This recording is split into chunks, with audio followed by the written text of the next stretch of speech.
Samajwadi party के अध्यक्ष मुलायम सिंह यादव के लिए प्रतिष्ठा का सवाल बन गई है आजमगढ़ की सीट। बीजेपी के उम्मीदवार और मौजूदा सांसद रमाकांत यादव को हराना मुलायम सिंह यादव के लिए कितना आसान, कितना मुश्किल। उन्होंने कहा मुलायम सिंह मुकाबला करना है तो 26 इंच का सीना चौड़ा। आपने गुजरात में कतलेआम किया था, तब मैं गुजरात में गया था। आपने मुझे धमकी दी थी कि आपकी जान चली जाए तो हम जिम्मेदार नहीं हैं, लेकिन मैंने नहीं माना, मैं चला गया। तो मेरा सीना कितना मजबूत है तो मोदी साहब आपने जान लिया गुजरात में।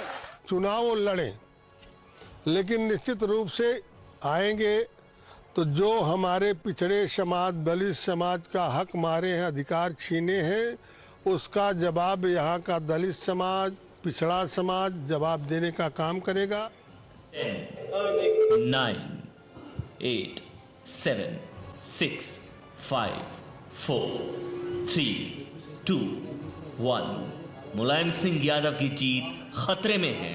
ये जो वीआईपी के अब तक हमने जो भी आपको तस्वीरें बताई, उसमें ये पहला ऐसा रिजल्ट आ रहा है किशोर जहां पे खतरा दिखाई दे रहा है। मुलायम सिंह यादव आगे जरूर चल रहे हैं, लेकिन बीजेपी के जो मौजूदा सांसद रमाकांत यादव और उम्मीदवार वो उन्हें कांटे की टक्कर दे रहे हैं और इसीलिए आजमगढ़ की ये सीट खतरे में है मुलायम सिंह यादव के लिए। वो आगे जरूर है, लेकिन कब पीछे हो जाए पता नहीं। साहिब सिंह जी हमारे साथ है, समाजवादी पार्टी के। साहिब सिंह जी, आजमगढ़ में मुलायम सिंह पर अगर खतरा है, मुलायम सिंह पर हार का खतरा है, इसका मतलब वो नरेंद्र मोदी ने जो स्ट्रेटेजी चली थी वो तो सही बैठी ना, पूर्वांचल में उन्होंने असर डाल दिया। देखिए ऐसा है, पहली बात तो आजमगढ़ में मुलायम सिंह जी को हार का कोई खतरा नहीं है, और दूसरी बात इसके साथ साथ ये है नरेंद्र मोदी की कोई स्ट्रेटेजी नहीं थी। नरेंद्र मोदी ने इस देश में केवल और केवल जाति और धर्म की राजनीति को नहीं, हम कह रहे मैनपुरी का हमारा एग्जिट पोल बताता है कि वो मैनपुरी में जरूर जीत रहे हैं, लेकिन आजमगढ़ में नहीं जीत पा। आजमगढ़ में भी मुलायम सिंह जी जीत रहे हैं। अब ये तो वोट डल चुकी हैं, ये तो एग्जिट पोल पे बहस हो रही है। अब इस पे जो है कोई कन्फर्म नतीजा इसे मानकर नहीं चला जा सकता। मुलायम सिंह जी जीत रहे हैं, और नरेंद्र मोदी ने जिस तरह की हवाबाजी की राजनीति इस देश में करी है, जिस तरह का जो है जाति और धर्म के आधार पर जिस तरह का माहौल पैदा किया है, जाति और धर्म इस देश में सबसे बड़ी बीमारी है। वो विकास मुद्दे आपके पुराने दोस्त जगदम्बिका पाल जी सुन रहे हैं आपकी पूरी बात।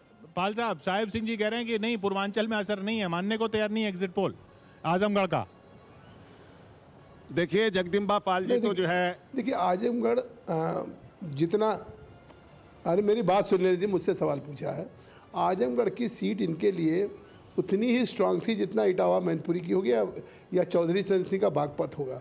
और यही सोच करके कि जब मोदी जी आए तो सपा की एक स्ट्रेटजी बनी कि मुलायम सिंह जी भी एक सीट से आजमगढ़ भी लड़ें, जिससे कि पूर्वांचल में जो समाजवादी का प्रभाव है उस पार्टी के प्रभाव को रोका जा सके। पाल साहब देखिए, स्थिति ये है कि समाजवादी पार्टी सिद्धांतों की राजनीति करती है, नफे नुकसान की परवाह नहीं करती है। और जहां तक सवाल है, आप भी लंबे समय से राजनीति कर रहे हैं, आपको इस बार लगा कि कांग्रेस मर रही है, कांग्रेस कमजोर हो रही है। जिस कांग्रेस के लिए आप जो है रोज जो है तारीफ करते थे, जिस कांग्रेस के लिए आप मरते जीते थे, जिस कांग्रेस की आज जो आप नहीं, आजमगढ़ की बात करो ना, खान करते थे, आज जो है आप उसी कांग्रेस के खिलाफ बोल रहे हैं। जहां तक आजमगढ़ का सवाल है, वहां मुलायम सिंह जी जीतेंगे निश्चित तौर पे, इसमें कोई दो राय नहीं है, क्योंकि मुलायम सिंह जी ने आजमगढ़ के लिए जितना किया है, जितना विकास किया है। और अच्छा, उनकी बात भी तो सुन लें जी। जगदम्बिका जी, अरे भाई धैर्य रखिए, सवाल मुझसे पूछा, आप बीच में हस्तक्षेप कर गए। मैं कह रहा हूं, अगर आप सिद्धांतों की राजनीति कर रहे हैं तो उसका एक मिनट जवाब दे दूं कि भारतीय जनता पार्टी और जनता पार्टी में एक सरकार में रह चुके हैं कल्याण सिंह जी, मुलायम सिंह जी। शायद आपको याद नहीं होगा, ये सहकारिता मंत्री थे कल्याण सिंह जी, उस समय स्वास्थ्य मंत्री थे जब रामनरेश यादव जी की सरकार थी। तो इसलिए वो बात मत करिए।